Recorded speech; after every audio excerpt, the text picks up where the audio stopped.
یہ دنیا ایک پہاڑ اور ہمارے اعمال آواز کی مانند ہے۔ جس طرح ہماری آواز پہاڑ سے ٹکرا کر ہمارے ہی کانوں میں واپس آتی ہے، اسی طرح دنیا میں ہم جو اعمال کرتے ہیں وہ اعمال ہی اچھے اور برے حالات کی صورت میں ہماری زندگی میں لوٹ کر آتے ہیں۔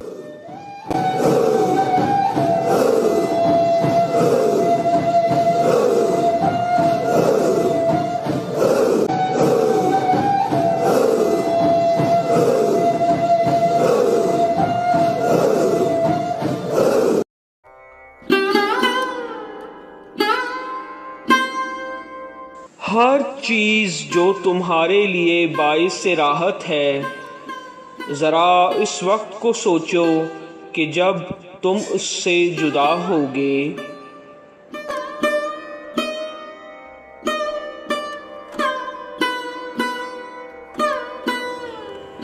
کتنی ہی ایسی چیزیں ہیں جن سے تم کبھی خوشی حاصل کرتے تھے،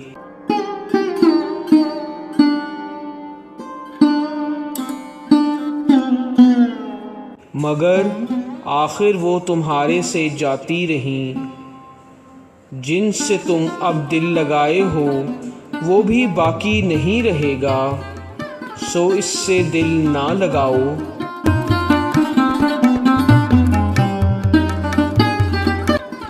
اس سے پہلے کہ وہ تم سے جاتی رہیں، تم اس سے فرار اختیار کر لو۔ یعنی دنیا میں ہر چیز فانی ہے اور ختم ہو جانے والی ہے، اس لیے چاہے کوئی انسان ہو یا کوئی شے، کسی سے بھی دل نہیں لگانا چاہیے۔ صرف اللہ ہی کی ذات پر توجہ مذکور کرنی چاہیے اور دل لگانا چاہیے، جو کہ ہمیشہ رہنے والی ہے۔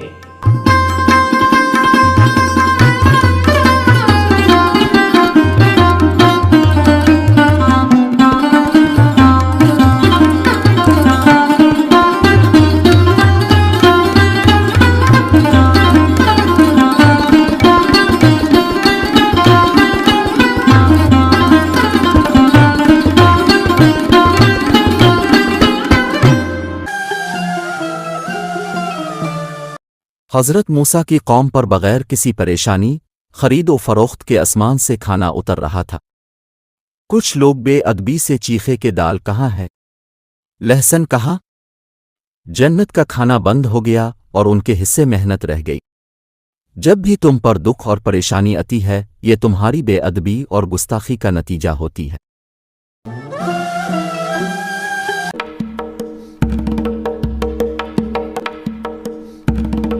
اگر اس وقت آپ کے دوست آپ سے دشمنی کریں اور آپ سے کنارہ کش ہو جائیں اور آپ سے جھگڑا کریں تو کہیں، میں کتنا خوش نصیب ہوں، جو کل آخری فیصلے کے دن پر ہوتا آج ہو گیا۔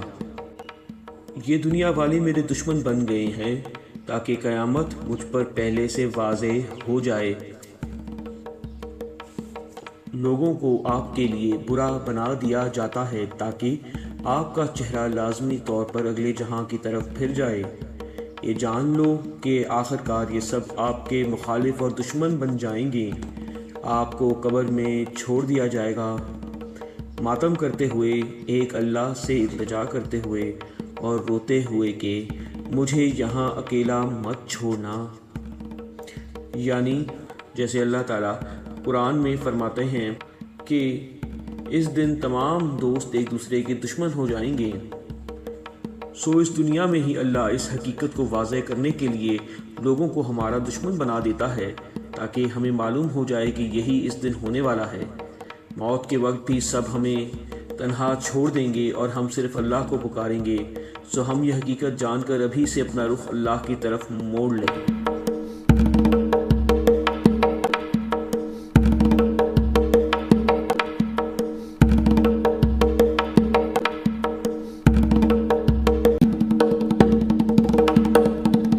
جو دوسروں کے لیے گڑھا کھودتا ہے وہ اس میں خود ہی گر جاتا ہے، کیونکہ اس کا ظلم اس ہی کے سر پر پڑتا ہے۔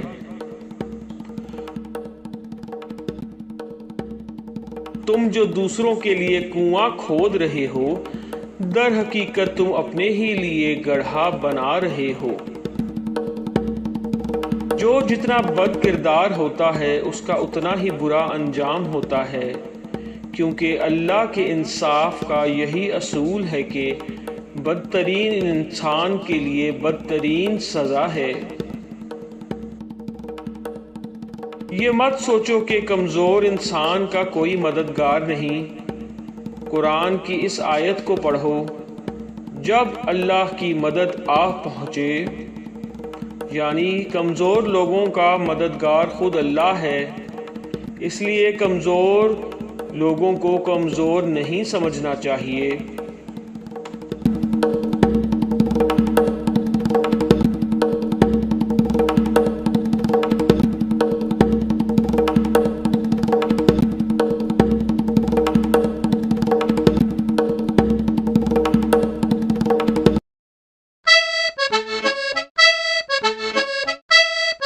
دنیا میں ایک سبز گھاس کا میدان ہے جہاں ایک گائے اکیلی رہتی ہے۔ وہ رات ہونے تک پورے کھیت میں کھانا کھاتی ہے تاکہ وہ طاقتور اور بڑی ہو جائے، مگر رات کے وقت وہ پریشانی سے بالوں کی طرح پتلی ہو جاتی ہے، کیونکہ وہ سوچتی ہے کل میں کیا کھاؤں گی۔ صبح ہوتے ہی کھیت سبز ہو جاتا ہے، سبز دانے اور لمبے ہو جاتے ہیں۔ گائے رات تک اس گھاس کو پوری طرح کھا جاتی ہے، وہ پھر سے موٹی اور بڑی ہو جاتی ہے، اس کا جسم چربی اور طاقت سے بھر جاتا ہے۔ رات ہوتی ہے تو وہ پھر گھبراہٹ کا شکار ہو جاتی ہے اور چارے کی تلاش کے خوف سے پھر دبلی ہو جاتی ہے، یہ سوچ کر کہ میں کل کھانے کے وقت کیا کھاؤں گی۔ وہ گائے کئی سالوں سے یہی کرتی آ رہی ہے، وہ کبھی نہیں سوچتی میں ان تمام سالوں میں اس چراگاہ سے کھاتی رہی ہوں، میرا چارہ ہمیشہ وقت پر پہنچا ہے، پھر یہ خوف و غم اور دل کی جلن کیا ہے۔ جب رات ہوتی ہے تو موٹی گائے پھر سے دبلی ہو جاتی ہے، یہ سوچ کر افسوس، چارہ ختم ہو جائے گا۔ یہ گائے ہمارا نفس ہے اور میدان یہ دنیا ہے جہاں ہم رزق کے خوف سے دبلے ہوئے جاتے ہیں، یہ سوچ کر کہ میں مستقبل میں کیا کھاؤں گا، میں کل کے لیے کھانا کہاں سے تلاش کروں۔ اپنے برسوں کھایا ہے اور کھانا کبھی ختم نہیں ہوا۔ مستقبل کو چھوڑ کر ماضی کو دیکھیں، جو کھانا اور لذیذ چیزیں اب پہلے ہی کھا چکے ہیں ان کو ذہن میں رکھیں، آنے والی چیزوں کے بارے میں مت سوچیں اور دکھی نہ ہوں، اور حوصلہ رکھیں کہ جس طرح ماضی میں آپ کا رزق اب تک پہنچتا رہا ہے، اسی طرح مستقبل میں بھی آپ کا رزق اب تک پہنچتا رہے گا۔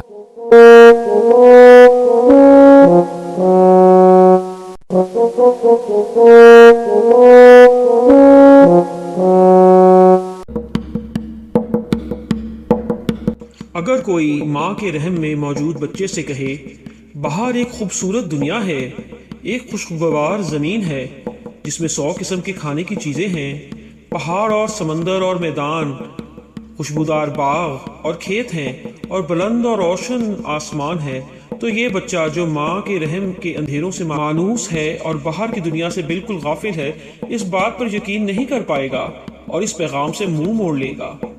اسی طرح اس دنیا میں جب اللہ والے عام لوگوں سے دوسری دنیا کے بارے میں کہتے ہیں کہ یہ دنیا ایک بہت ہی تاریک اور تنگ گڑھا ہے، باہر ایک اور دنیا ہے جو کہ ایسی نہیں،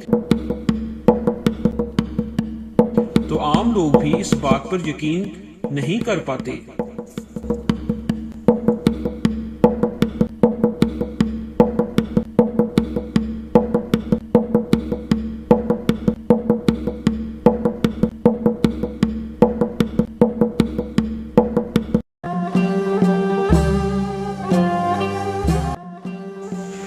ایک آدمی نے پانی میں چھلانگ لگائی تاکہ وہ پانی میں بھیڑوں کے ڈنگ سے بچ سکے۔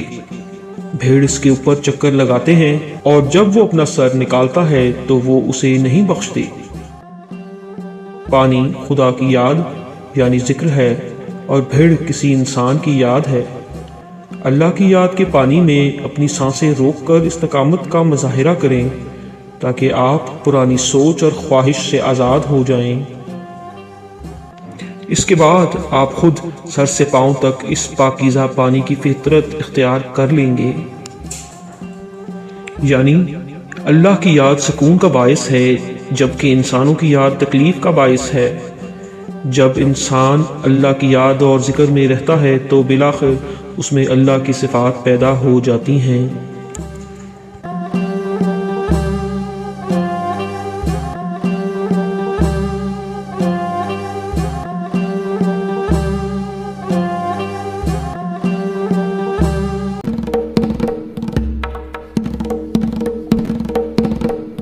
زمین اور آسمان کے تمام ایٹم اللہ کی فوج ہیں۔ تم نے دیکھا کہ ہوا نے قوم عاد کے ساتھ کیا سلوک کیا؟ وہ انتقامی سمندر فرعون پر کیسے ٹوٹا؟ اور اس زمین نے قارون کے ساتھ کیا سلوک کیا؟ اور ان ابابیلوں نے ہاتھی کے ساتھ کیا کیا کیا؟ اور کیسے نمرود کی کھوپڑی کو مچھر کھا گیا؟ اور لوط کے دشمنوں پر پتھروں کی بارش ہوئی۔ اے اپنے اعمال میں اللہ کی مخالفت کرنے والے، تم اس کی فوج کے درمیان ہو، ڈرو۔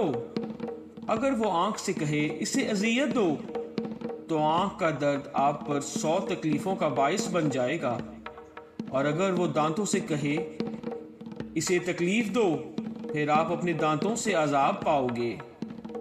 یعنی ہمارے اعضاء اللہ کی فوج کے مانند ہیں، سو انسان کو اللہ کی نافرمانی کرتے ہوئے ڈرنا چاہیے، کیونکہ وہ ہم پر مکمل طاقت رکھتا ہے اور ہمارے اپنے جسم کے اعضاء سے بھی ہمیں کسی بھی وقت سزا دینے پر مکمل اختیار رکھتا ہے۔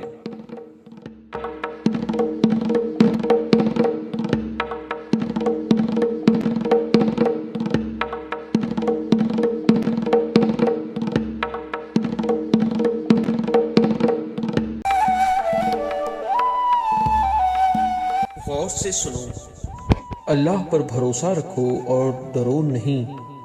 جتنی محبت تم اپنے رزق سے رکھتے ہو، تمہارا رزق اس سے زیادہ تم سے محبت رکھتا ہے، اور صرف اس لیے دیر لگا رہا ہے کیونکہ تم اپنی ذات کی نفی نہیں کر رہے۔